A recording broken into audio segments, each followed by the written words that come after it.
大家好，咁啊，小結一下加納啊，後邊就係加納啦。咁樣咧就加納咧就，如果大家嚟過嘅話咧，就知道呢一個城市咧，唔係嚟呢度睇歷史啊，主要就因為佢有加納嘅電影節啦。咁大家可以體驗一下，當啲明星入嚟嘅時候，佢哋喺邊度舉行呢個加納嘅國際電影節啊？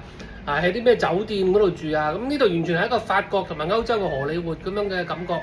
咁啊，並帶俾我哋咧就並冇咩太大嘅震撼感嘅，因為咧呢度冇乜歷史啦，唯一嘅呢個城堡咧就好似鵪鶉咁大，人又多啦，係嘛？咁如果你係想買名牌嚟法國買名牌咧，又未必要嚟到呢度，而且我哋住喺法蘭克福咧就十零分鐘，唔係即係個零鐘頭就到法國啦。咁啊又好，法國其他城市係比呢度係好嘅。好啊，咁樣今日咧就少結咗。呢個加納記得搭呢個火車仔啊！咁聽日就去佛羅倫薩重頭戲，拜拜。